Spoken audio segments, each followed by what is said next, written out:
article de la Cour de cassation. C'est déjà en matière pénale que nous avons dit. Mais c'est lui qui l'a fait. Monsieur le greffier, vous avez la parole pour donner les précisions. Extrait de vol, la Cour de cassation déjà en matière répressive au premier et dernier ressort.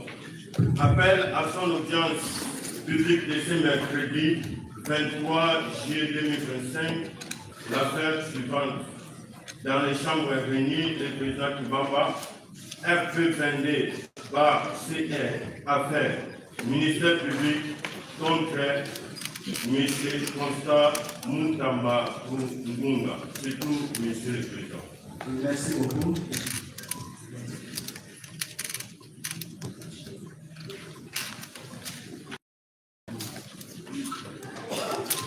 La Cour appelle la cause qui a été menée par CR. Appelle cette décision contre le monsieur Constant Moutamba Ngunga. Constant Moutamba Ngunga.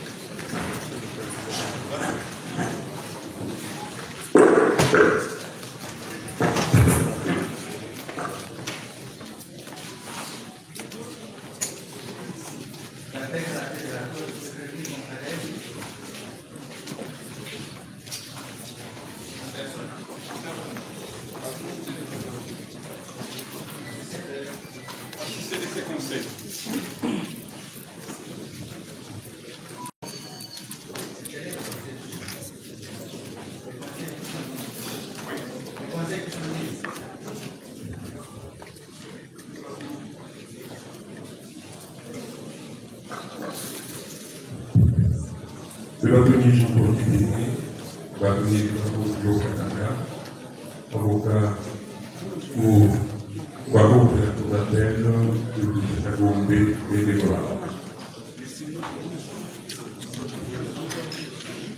Maître John Icolo Baya, avocat au barreau pour la Cour d'appel et l'avocat qui va tenir les ventes. Maître Toussaint Gombe Petit, avocat au bureau barreau de Kinshasa, Gombe Matete. Maître Zénon Bikele Diobo, avocat au barreau de la Cour d'appel de Maïdomé, et membre du conseil. Maître Kadea Makalala, avocat au barreau de Kinshasa. Monsieur le Président, en votre honneur, je suis Gérard Jules Dieudonné, la PMA, Moana Loalaba. Je suis inscrit sur la liste du barreau de Kinshasa Matete. Maître Edi Kapekula du barreau de Kinshasa Gombe. Maître Boukouto, barreau de Kinshasa Matete.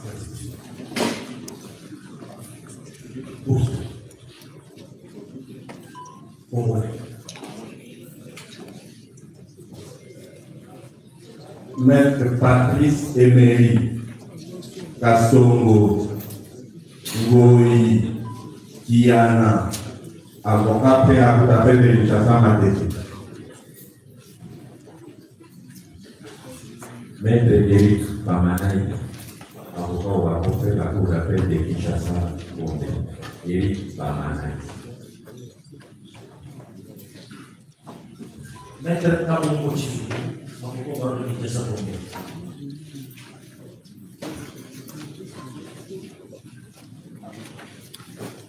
Je suis maître Michael Achaman Pangwe, avocat au barreau de Guy. Maître Mahele, M.A.H. Mahele, Métis de femme. Je suis avocat au barreau de Kinshasa.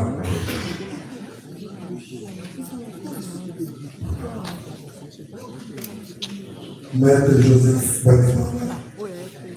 Joseph Wadibanga, avocat au barreau près la cour d'appel de Kinshasa.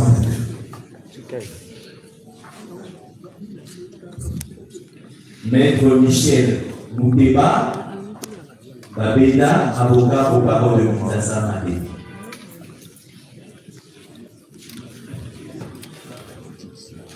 Maître Joël Tengue Dimanga, avocat près la cour d'appel de Sanko.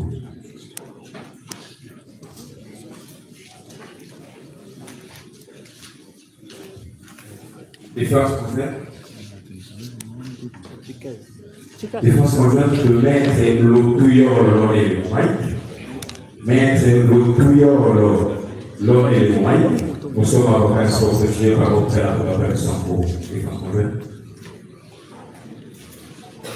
Maître Olivier Confi, avocat au barreau de Guilo.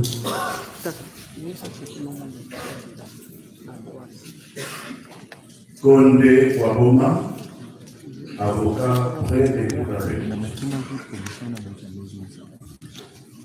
Maître Dina Nakala Eno, avocat au barreau de Kinshasa Maté. Maître Hussein Bissima Arafat, avocat près la cour d'appel d'Adjoubé. Maître Merlot, MERL2AU, Merlot Okani, NKOKAN, Merlot Okani, Matouko dans Zolo, avocat au barreau de la cour d'appel du Maïno. Maître Loumaïcha Moukongole Jean-Paul, avocat au barreau du Maïno.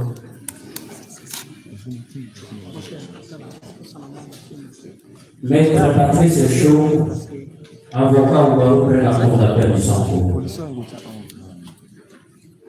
Maître Kambikan de Jussué, avocat au barreau du Guilo. Maître Willy Kassongo, avocat régulièrement inscrit au barreau près la cour d'appel du Congo central. Maître Logade Okita Joseph, avocat au barreau de Kinshasa Maté. Maître Doli Monza, avocat au barreau de Saint-Pédé. Maître Chéritas.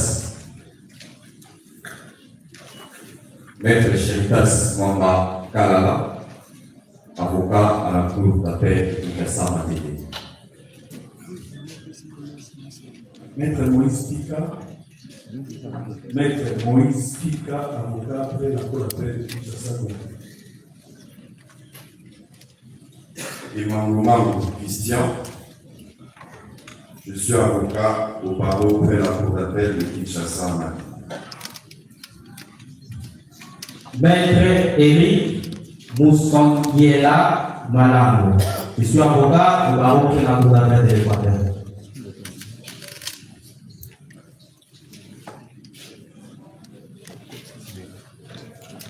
Maître Mozani Bin Makangila, avocat au barreau de Kinshasa Maté.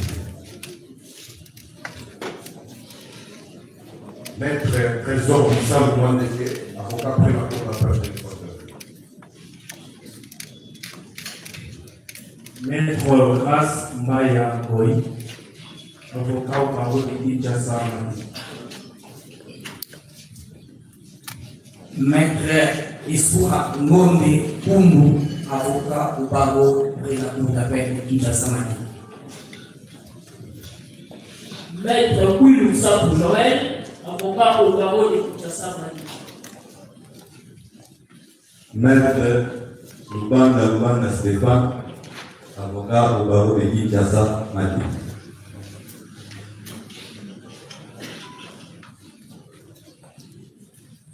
Maître Richard Lumumba, avocat au barreau de Kassas. Maître Elif Munganga Chouki, avocat au barreau près la cour d'appel de Kinshasa Maté.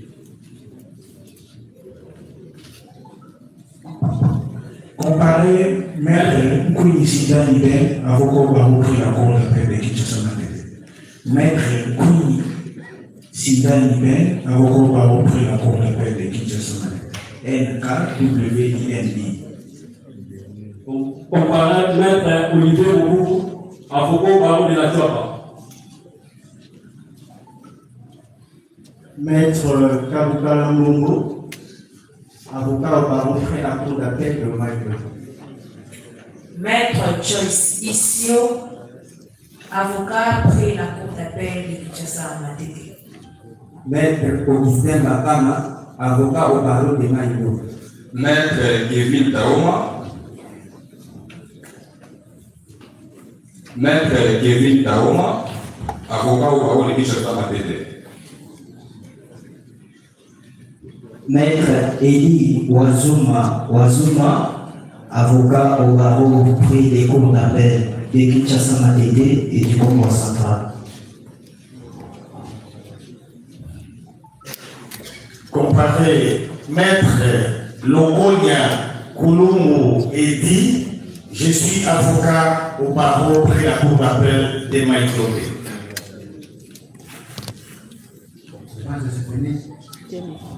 Oui. Il faut que Merci beaucoup.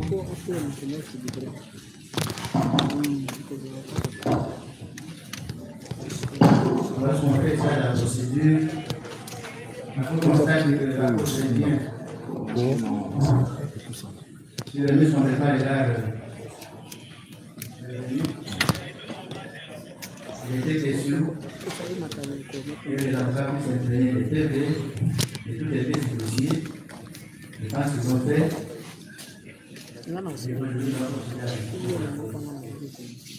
Vous avez appris une solidité que la Cour va vous mettre au pied de départ.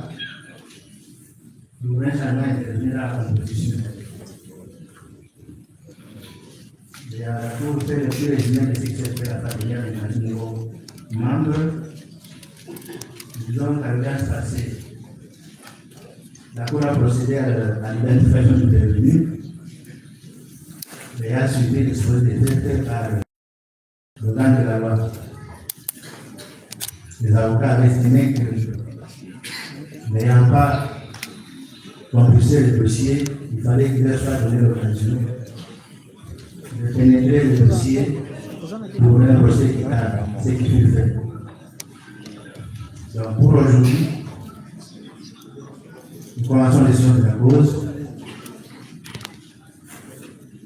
Prévu notamment si tu as suivi l'exposé des faits, donné par le de la loi.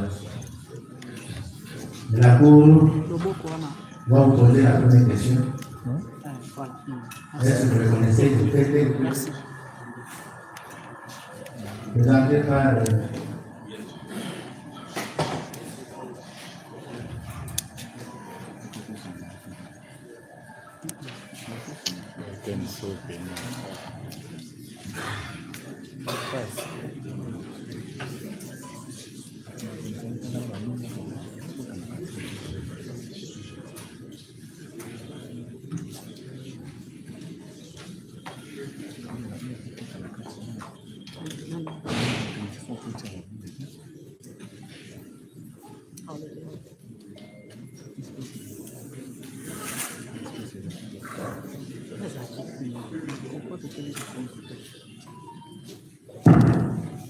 oui.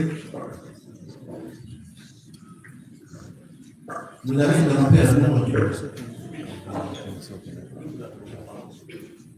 Vous avez suivi la parole, c'est vous.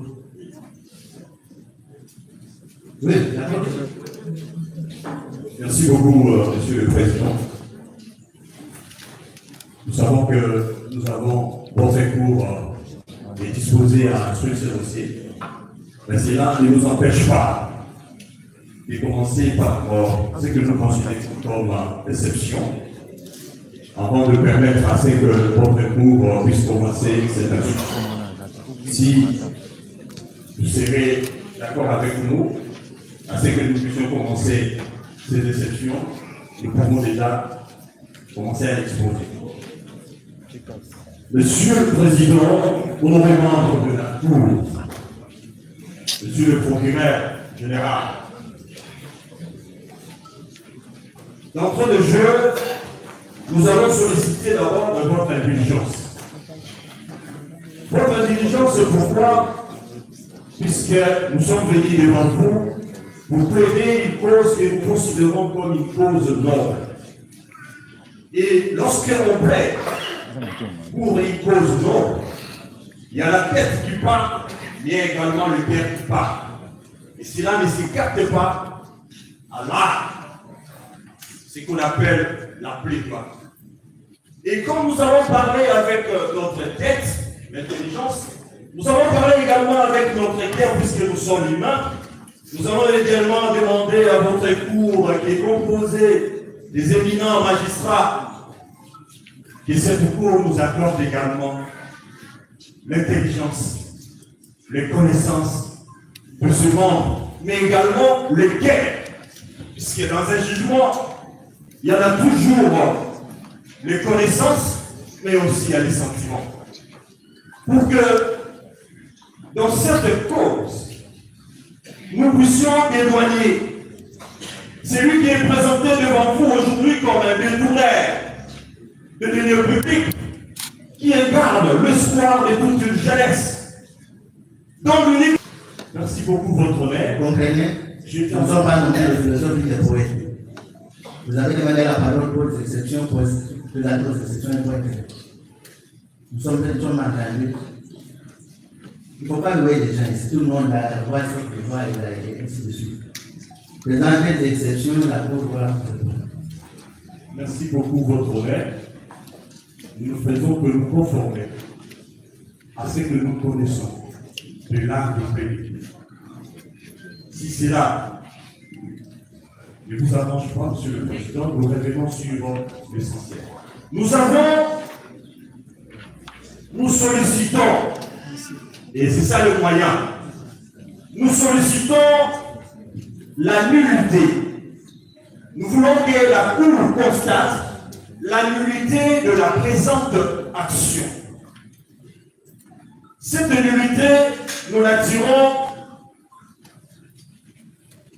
de la violation de dispositions des articles 54 et 56 du Code de procédure pénale. Monsieur le Président, honoré membre de la Cour, nous savons tous que notre parti, notre client est ici devant vous en vertu de ce que nous appelons en droit le contrat judiciaire. Les contrats judiciaires, dans le cas de ce qui concerne notre client, c'est la citation à prouver. Et cette citation à prouver ne tombe pas du ciel. Cette citation à prouver qui constitue un contrat qui va nous lier au cours du déroulement de ce procès doit obéir au prescrit de la loi. Qu'est-ce que nous constatons, votre honneur, sous nos yeux? Nous avons la citation. Voici ce que dit l'article 54, alinéa 2 du Code de procédure pénale. Toutefois, lorsqu'il y a lieu de poursuivre une personne jouissant d'un privilège de juridiction, cette incitation ne sera donnée qu'à la requête d'un officier du ministère public. C'est ce que la loi est en train de dire. Et la loi précise. Et ici, nous ne sommes pas en droit civil, nous sommes en droit pénal. Et vous devez savoir, nous le savons tous, c'est juste un rappel, puisque je ne pouvais pas vous apprendre le droit, puisque vous avez cette connaissance, mais nous rappelons également, et nous voulons également attirer votre curiosité scientifique pour garantir le lettre de noblesse de cette cour. Et la citation qui constitue le contrat judiciaire qui nous lie ici a été initiée à la requête du greffier en chef. La personne non indiquée au regard de la loi.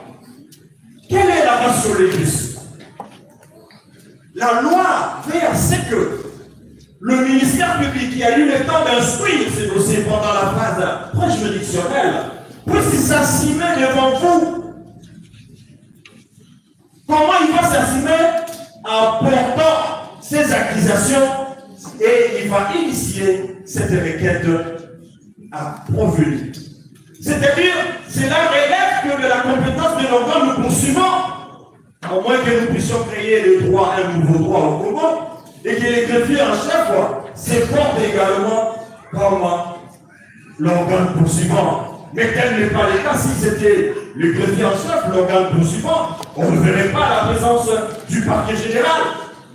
Voilà pourquoi nous sommes en train de venir pour que cette loi, pour que cette violation soit sanctionnée par la nullité de cette loi, avec cette conséquence, la conséquence c'est l'irrécevabilité de la présente action. Et c'est là, ça, aussi avec l'article 56 du Code pénal, du Code de procédure pénale, et à ce sujet éloquent, en précisant à ce qui concerne les citations, pour les cas d'espèce, le ministère public pourvoit à la citation du provenu de la personne civilement responsable et de toute personne dont l'audition lui paraît utile à la manifestation de la vérité. Et le greffier, là où il se retrouve, les greffiers de la juridiction compétente comme les cas d'espèce pourvoient à la citation de la partie lésée où le provenu désire faire citer. D'autres-mêmes, vous serez d'accord avec nous, avec le ministère public, que ces dispositions ont été violées. Et la conséquence en termes de droit, c'est la nullité. Et cette nullité appelle l'irrécevabilité de la présente action. Le deuxième élément, Monsieur le Président, nous tirons de la violation de la procédure antérieure à la saisine de votre cour. En ce qui concerne la violation du règlement intérieur de l'Assemblée nationale qui a émis le vote, d'abord à ce qui concerne l'autorisation aux fins d'instruction et également l'autorisation pour la mise en accusation ou techniquement, en tant que juriste, technicien de droit, l'autorisation aux fins de poursuite. Et nous le tirons, Monsieur le Président, de l'article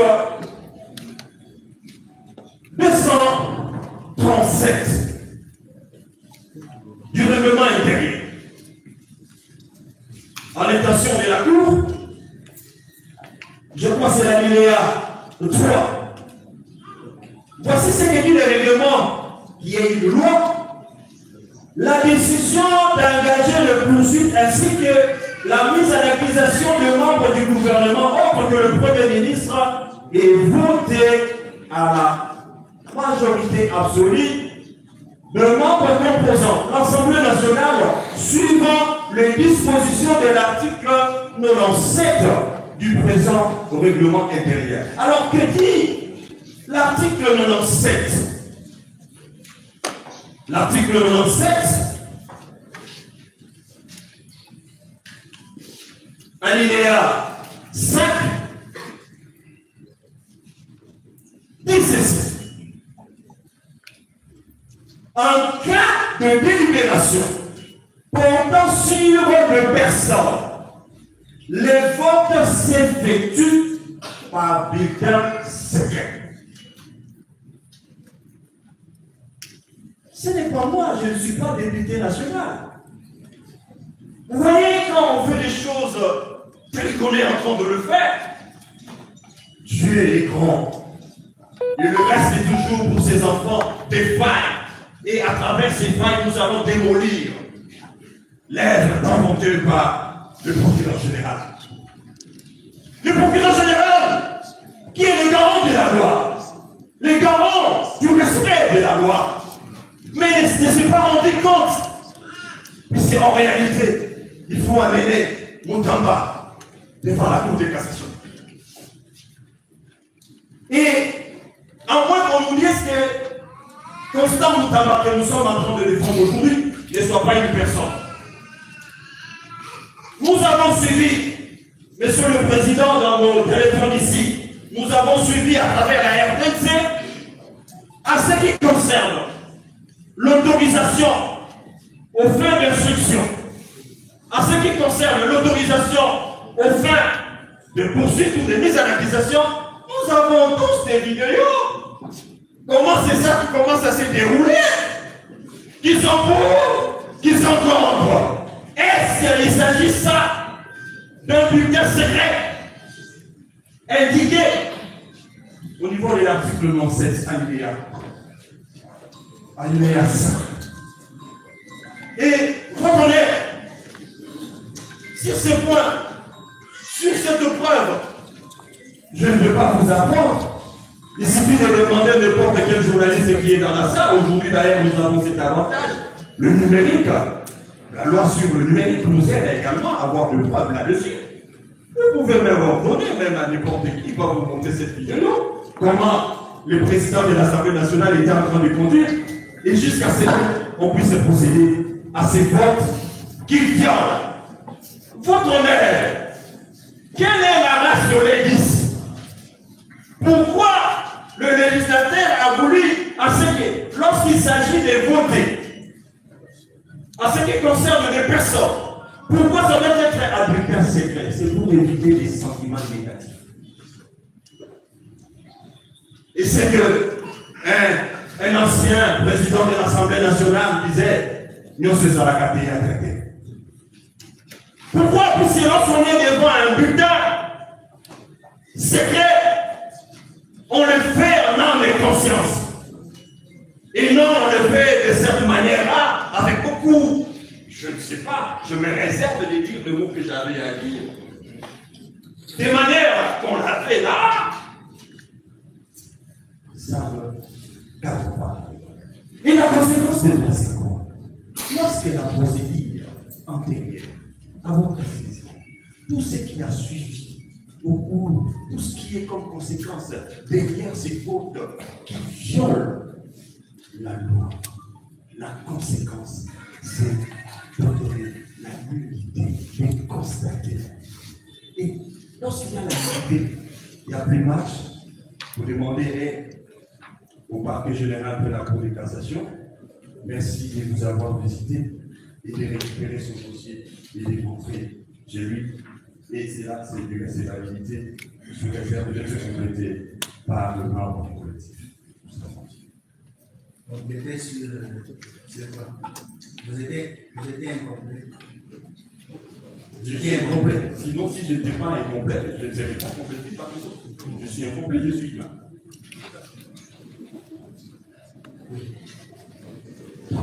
Monsieur le Président, Monsieur Auguste Cour de cassation, je voudrais compléter mon complet sur un point, un seul point. C'est le point relatif au vote portant sur des personnes dans les assemblées délibérantes. Cette disposition de l'article 97, alinéa 5 du règlement intérieur est tirée de la Constitution. C'est la Constitution qui a donné naissance à cette disposition. Et c'est l'article 121,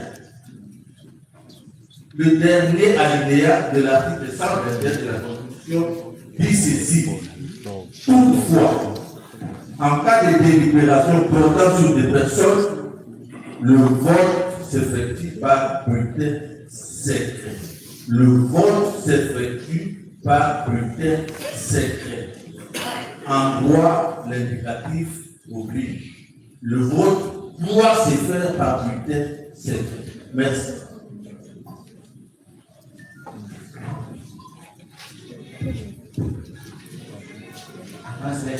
Oui. Monsieur le Premier Président, merci pour la parole. Je voudrais ajouter un mot à ce qui a été dit par mes prédécesseurs.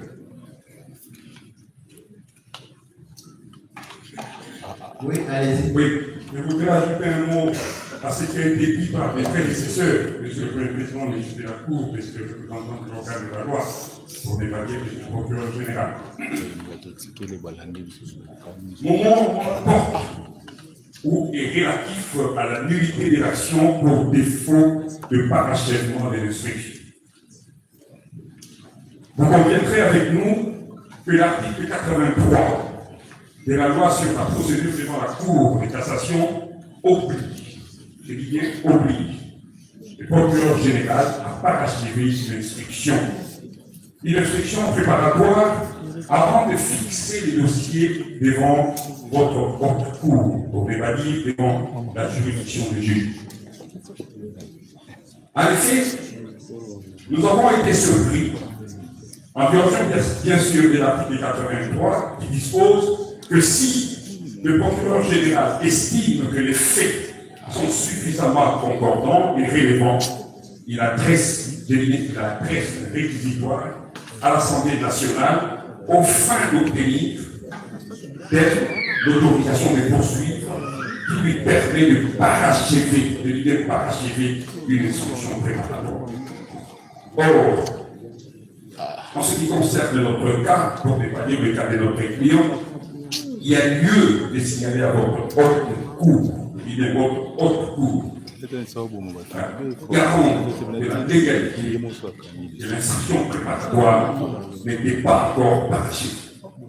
Au moment de la fixation de cette cause, pour la bonne et simple raison que les jours où le procureur général s'est adressé à l'Assemblée nationale pour obtenir l'autorisation, c'est le même jour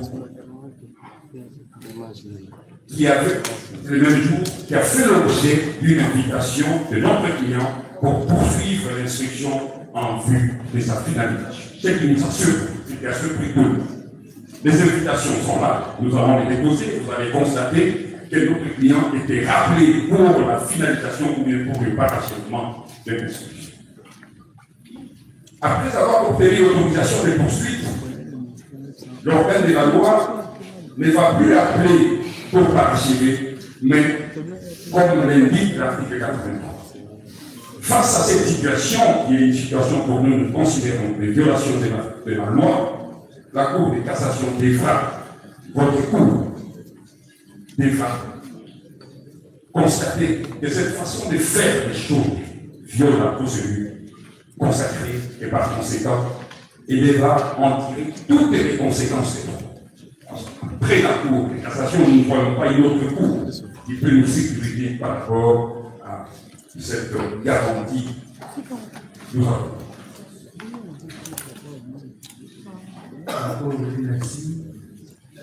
Monsieur le Premier Président, je voudrais bien compléter mes estimations concrètes par rapport à cette question.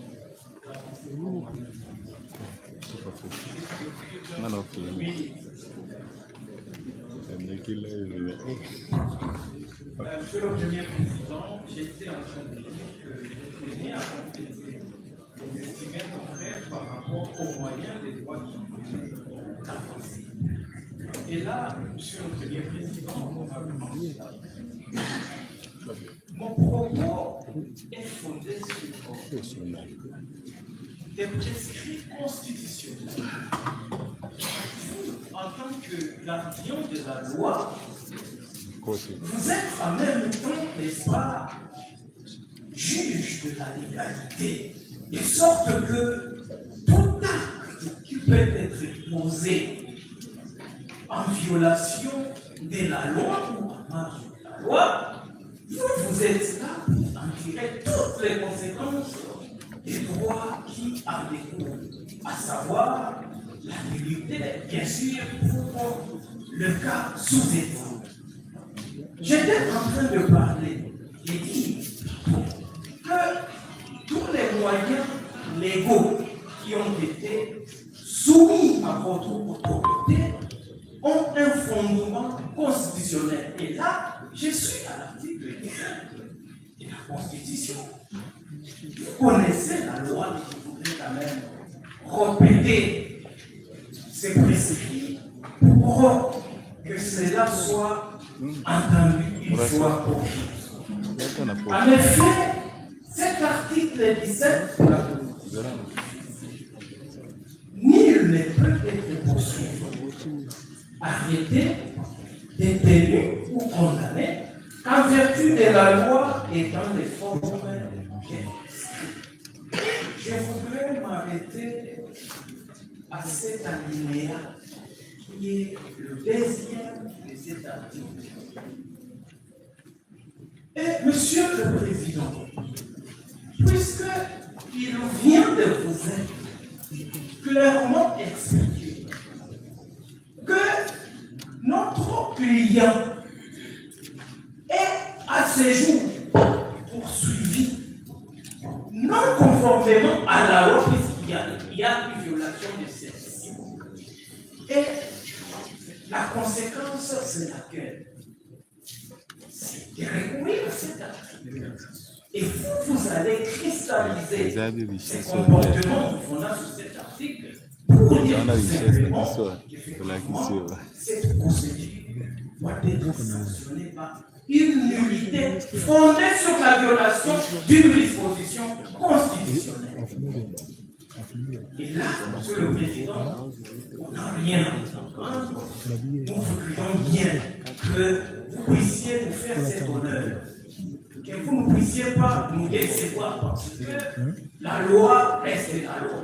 Encore que cette même Constitution nous dit, vous juges, vous n'avez qu'une seule autorité à laquelle vous êtes soumis. Il s'agit bien de la loi, et la loi a dit. Et lorsqu'elle dit, tout le monde s'était. Nous avons. Oui. Monsieur le Président, honorés membres de la Cour de cassation, Monsieur le procureur général, presse de Cour, l'heure est à la correction du travail ferme, que dis-je, à la sanction du travail fait à l'amont. Notamment, mes confrères ont dit, ils ont parlé, n'est-ce pas, de la manière dont le procureur général près votre cour, que dis-je, près notre cour de cassation a procédé. Je voudrais revenir ici pour ponctuer au sujet de ce qui s'est passé à l'Assemblée nationale, notre Assemblée nationale. C'est-à-dire l'organe, que dis-je, l'institution qui représente le peuple congolais. Là, vous complétez, vous voulez votre expérience. Je suis en train de compléter. Vous n'avez pas dit ça. Allez-y. Merci, Monsieur le Président, de me repasser la parole. Je ne venais pas pour reprendre ce qui est. Je suis venu pour appeler notre attention sur le fait que les dispositions réglementaires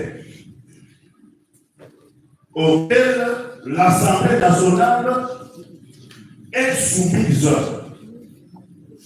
ont été particulièrement violées en espèces. Et comment? Les articles 155 à 177 du règlement intérieur de l'Assemblée nationale indiquent notamment que lorsque Monsieur le procureur général saisit cette institution, avant le vote, la personne visée par la procédure doit être entendue. Elle doit être entendue avant le vote de l'Assemblée pour présenter ses moyens de défense. Notre client a reçu la lettre d'invitation. le même jour où il devait se présenter devant l'Assemblée. Il se trouvait à l'hôpital et le ministère public le sait, puisque les documents médicaux ont été déposés au parquet général. Et même au bureau de l'Assemblée. Curieusement, comme si il ne s'agissait pas de personnes humaines, il ne s'agissait pas de la situation d'une personne humaine, une personne à nature fragile, un conseil, un membre du collectif adresse une lettre en réponse à l'invitation de l'Assemblée nationale en annexant les preuves des attestations médicales. Curieusement, comme si elle tombait malade, c'est la balance des prévenus. Curieusement, en l'espèce, l'Assemblée générale est passée outre. Elle est passée outre. Une violation flagrante des autres maladies au particulier. Et dans cette précipitation, je ne m'autoriserai pas de rappeler que le président de l'Assemblée nationale, avec tout le bureau de l'Assemblée nationale, constitué de personnes éminentes, expérimentées, dans cette précipitation, disent qu'on a procédé par le monde des votes qui a été décrit. C'est dans cette logique de précipitation. Et lorsque le ministère public a cette autorisation obtenue, ainsi que nous l'avons décrit, il ne pose plus aucun acte d'instruction. Aucun acte d'instruction. Toutes les affaires cessantes de M. Sérétou Clément. À raison de ces violations massives des droits du prévenu, à raison de, j'allais dire, la gravité de la situation, qu'il plaide à la Cour de cassation de la République démocratique du Congo, unique Cour de cassation, de prendre en considération les exceptions, moyens et autres fins de nous recevoir et de nous répondre comme le droit par une décision motivée chez Dieu. Vous remercie.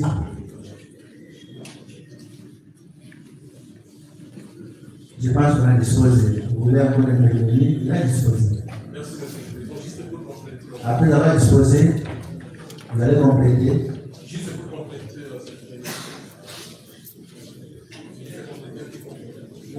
vous réclamez le respect des règles de l'art. Si vous l'avez dit vous-même, lorsque le bâtiment Congo était terminé à disposer, je pense que maintenant nous allons passer la parole au procureur général pour qu'il réagisse. À moins que vous ayez un moyen nouveau, mais s'il n'y a pas quelque chose de nouveau, ça ne sert à rien qu'on cède la parole.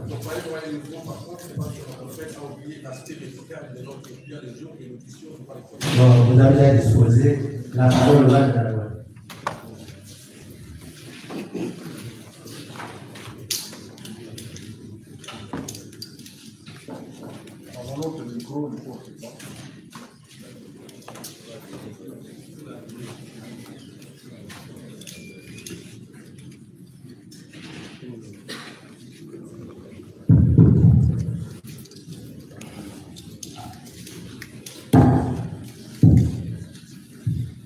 Merci, Monsieur le Président, pour la parole. Monsieur le Président, honorable membre de l'Église de Cour, je voudrais tout simplement remettre en mémoire les uns et les autres que nous sommes à la deuxième audience. À cette audience, lorsque vous avez vérifié l'état de votre saisine, vous êtes rendu compte que l'affaire revenait sur remise contradictoire pour que le vice de cour commence l'instruction de cette affaire. Les différentes exceptions qu'on soulève à ce niveau, à cette deuxième audience, nous ramènent justement à ce qui a été dit à la première audience. Nous avons retenu principalement des exceptions tirées de la violation des articles 54 et 56 qui évoquent la situation à prévenir. Déjà à cette première audience, on avait fait remarquer que l'objectif était de permettre aux prévenus de se présenter devant le vice de cour pour présenter ses moyens de défense. Et à cette première audience, le prévenu a donné l'impression de n'avoir subi aucun préjudice. Et donc, la Cour, faisant application du principe selon lequel il n'y a pas d'unité sanitaire, la Cour avait estimé que la cause était en état de recevoir instruction. Revenir ici cette préoccupation à cette deuxième audience nous ramène en arrière. Deuxième préoccupation, on évoque ce qui s'est passé à l'Assemblée nationale. Comment le vote a été organisé. Heureusement que nous ne sommes pas à l'Assemblée nationale. Votre cour, notre cour de cassation n'est pas l'organe qui doit censurer les différentes manières dont le vote doit se dérouler à l'Assemblée. La seule qui l'objectif à cette audience est atteint par ce de prévenir Constant Munga est devant le vice de cour. Et il a, avec l'intervention de nos reconnaissants, il veut prouver à la cour que les familles à sa charge ne sont pas fondées. Donnez-lui l'occasion d'atteindre cet objectif pour que toute la nation congolaise puisse être fixée s'il s'est trouvé le proche. Je crois que les autres exceptions qu'on soulève, si nous étions un peu plus prolixes, nous dirons que ce sont obligatoires. Si le vice de cour estime que ce sont des exceptions qui ont les valeurs juridiques, ils peuvent être des gens au fond et commencer l'instruction. Je crois que c'est de cette manière que la nation congolaise que nous observe va applaudir le travail que nous faisons. Monsieur le Président, nous avons. À l'intention de la défense, nous ne sommes pas marchés. Faites preuve que vous êtes inédite. Le lorsque vous agissez en tant que tel. Le bourdonnement, etc., comme si on était au marché, comme si on était bien, on sert bien. C'est comme ça qu'on réagit lorsqu'on est posé. Évitons des réactions qui n'honorent pas. Le procureur général a répondu.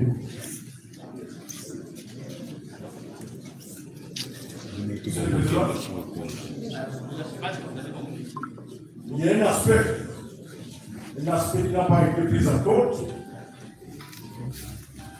La défense a voulu faire croire à la Cour que les dossiers étaient envoyés en fixation de manière précipitée, que l'instruction préparatoire n'était pas parachevée. C'est quand même curieux. Ils se mettent à la place du parti pour apprécier quand est-ce que l'instruction est terminée. Mais s'ils sont sincères, ils peuvent se rappeler des termes de la lettre numéro 2085, bar RMP5, bar 0221, bar PGCCAS, bar WB, bar VON, bar 2025. C'est une lettre du 11 juin 2025. On a pourtant adressé aux prévenus. Dans cette lettre, voici ce que le procureur général a dit. C'est le directeur du cabinet du procureur général qui répondait à la lettre du prévenu. Monsieur le procureur général de la Cour de cassation m'a instruit d'acquiser l'exception de votre lettre numéro 1060, barre EW.1036, barre B, barre K, barre ME, barre MIN, barre JEGS, barre 2025, du 10 juin 2025. Et donnant suite à son contenu, il m'a demandé de porter à votre connaissance que l'instruction préparatoire dans cette cause où vous êtes poursuivi pour détournement de deniers publics est clôturée en ce qui vous concerne. Je ne sais pas en quel terme je dois parler. C'est une lettre qui lui a été adressée, qui a été adressée au prévenu. Il vous saurait par ailleurs de garder votre sérénité. Pour la suite de la procédure, vous assurant qu'en bon légaliste, il est s'en est tenu au respect légal, au prescrit légal, et c'est en dehors de toutes autres considérations. Veuillez agréer. La lettre était adressée au prévenu, lui disant que, en ce qui est concerné, l'instruction préparatoire était retirée. Alors, qu'est-ce qu'on fait pour expliquer notre préoccupation à ce jour? Je crois que, Monsieur le Président, nous avons tous la détermination d'avancer. Avançons avec sérénité. Et à ce stade, je crois que toutes les lois sont respectées. Il n'y a aucune crainte. Nous avons une mission. La pièce est faite seule aussi. À toutes choses utiles, nous ferons toujours. Vous pouvez la retrouver. Mais la pièce est là. Merci pour votre réaction. La Cour va suspendre l'audience. Elle va se retirer.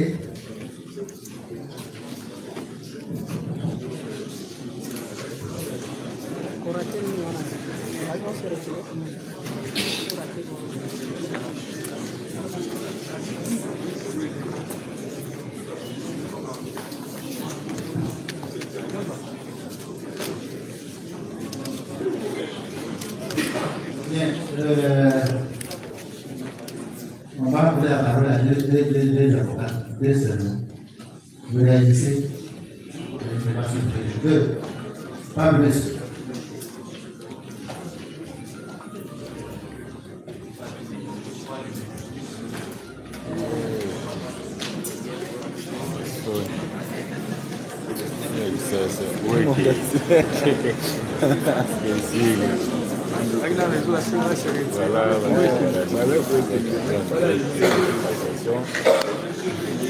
Couper l'électricité pour chacun de on a pêche comme ça. Monsieur le Président, nous voulons répondre à l'officier militaire. Je commence par là pour qu'il a dit les choses que la loi ne dit pas. Il a dit.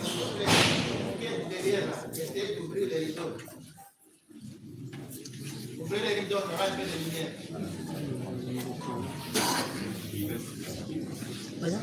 Il a dit tout à l'heure que le président Moutamba est là. C'est l'occasion pour lui de dire à la Cour qu'il n'a pas commis les faits mis à sa charge. Non, ce n'est pas ça la charge de la Cour. C'est à lui de prouver que Moutamba a commis ces faits. Moutamba peut se taire et c'est à lui de les charger.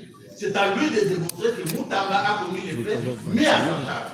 On ne doit pas renverser la charge de la Cour. C'est la première chose. La deuxième. Il nous dit que nous sommes à la deuxième audience. Et que, à cette deuxième audience, on ne devrait pas soulever les exceptions que la défense a présentées. À la première audience, nous avions soulever la note à la première audience.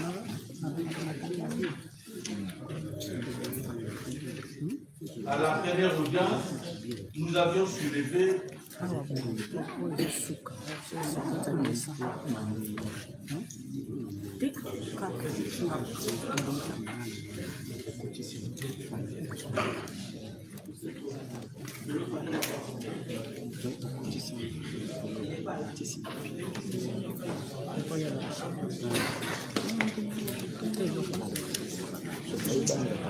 à la première audience, c'était la non-saisine. Mais nous n'avons pas pu expliquer la non-saisine parce que notre client n'était pas dans la salle. Et la cour avait commencé déjà à procéder. Elle s'était déclarée saisie. Alors, dans l'absence du prévenu, la cour devait vérifier sa saisie. Nous avons pas. Mais aujourd'hui, ce sont des exceptions de nullité de procédure. Et ce sont des exceptions d'ordre public.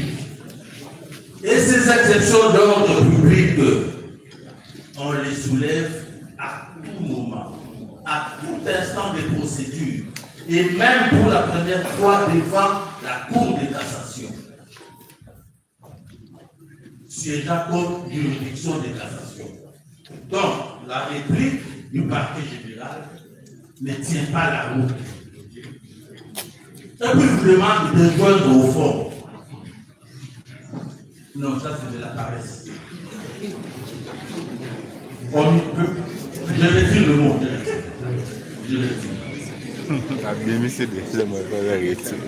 le Président, quand vous lisez l'article 83 de la procédure devant la Cour de cassation, l'article 83 dit, quand après avoir entendu le parlementaire mis en cause, le procureur général se présente devant le Parlement, la Chambre concernée, pour obtenir l'autorisation de poursuite qui lui permet de ne pas archiver. Et quand vous voyez la lettre qui vous est adressée là, qui a été adressée à notre client, dont copie est versée à l'autre, elle est versée à l'autre. C'était RMP 5. C'était RFP 5. Et quand nous avons comparé devant le magistrat instructeur au parquet général, il nous avait dit que RFP 5 au parquet général, c'est l'équivalent de RI. Donc, c'est un dossier RI, pour parler comme le langage que nous utilisons devant les juridictions de fond. Donc, c'est un dossier RI qui a été fixé devant notre cour. Notre client n'a plus été entendu au parquet général. Encore que quand notre client avait été entendu une seule fois, il est allé 2 fois. La première fois, il a sollicité le ministre. La deuxième fois, il a été entendu malade, en étant malade, il a été entendu. Et puis il est rentré. Et quand il est rentré, il n'a plus été invité à comparaître. Encore que cette lettre-là est faite en réaction à la récusation de notre client. Si donc notre client n'avait pas procédé à la récusation, cette lettre-là n'allait pas être écrite.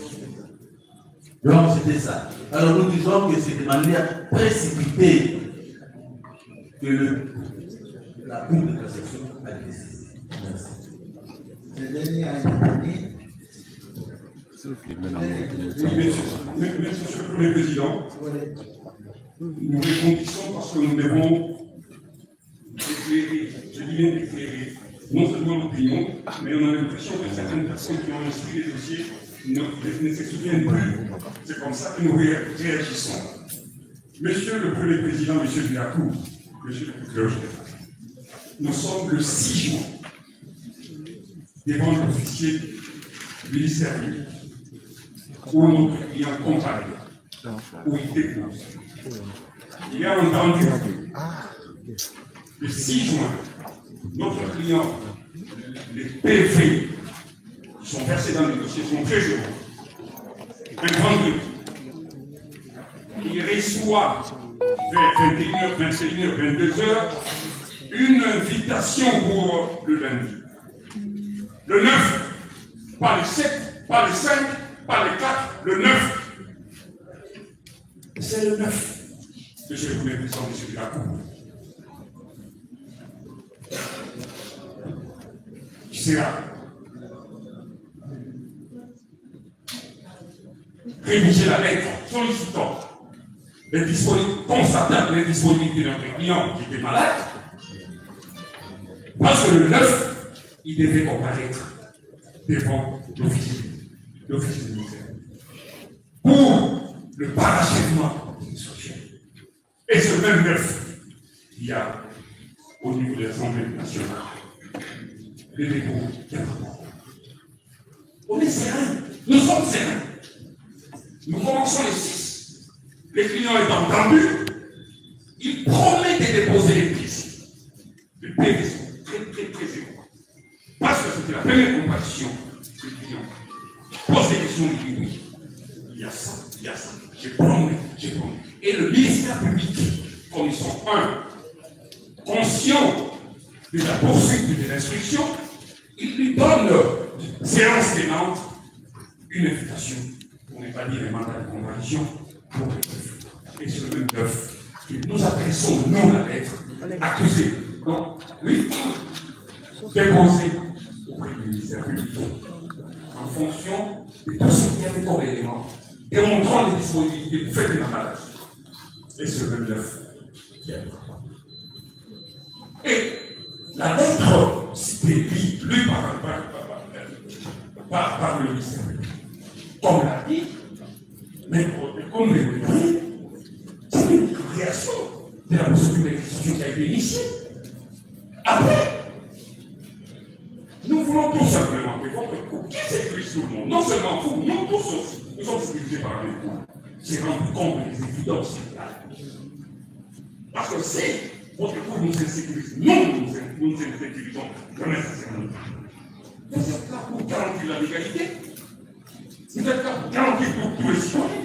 On peut comprendre au premier degré, au deuxième degré. Mais ici, nous sommes en pleine dernière leçon. On dit tout simplement que les choses soient faites de façon illégale. On paye rien, il est là. Si on fait les choses normalement, ça répond.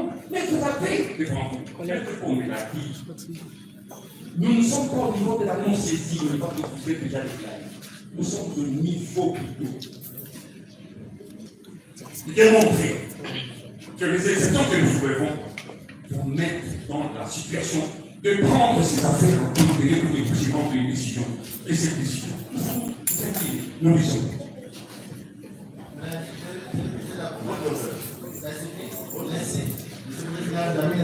Oui, nous avons une réplique. Vraiment, l'agitation du tout à l'heure est injustifiée. À mon sens, soyons sereins, le peuple nous regarde, avançons. Nous allons avancer parce que, à ce niveau, le préfet est devant vous et devant le ministre de vous, c'est que si aucun préjudice quant aux exceptions qu'on vient de soulever. Et même plus loin, quand je disais que l'on ne peut pas sanctionner une exception d'irrecevabilité telle que la loi elle-même ne l'a pas prévue. Monsieur le Président, vous allez prouver cette affirmation de votre discours. C'est une option qui était dans la liste LP 14526 du 15 septembre 2005. C'est la loi elle-même qui précise que pour telle exception, pour telle formalité, si vous n'accomplissez pas cette formalité, l'action c'est irrecevable. Dans les cas sous examen, vous allez le dire. Il n'y a pas de nullité sacré. Je suis content que je sois devant des éminents avocats que je respecte. Mais ne faisons pas des choses qui risquent de nous regarder pour rien. Avançons. Il n'appartient pas aux avocats ou à une autre personne d'apprécier quand est-ce que l'instruction au niveau du parquet est clôturée. Quand est-ce qu'un dossier peut être envoyé en fixation. C'est pourquoi il y a un chef d'office. Non, nous ne voulons pas être perturbés à ce niveau, soyons sereins. Avançons, et c'est cette manière-là que le peuple nous regarde va nous applaudir. Nous allons. Jacob vous dit merci, l'audience est suspendue. L'audience est suspendue, nous reviendrons dans quelques instants. Merci.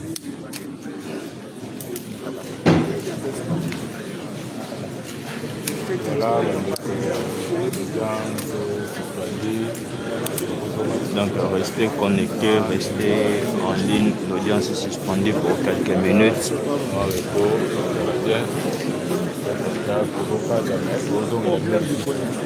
Tout de suite.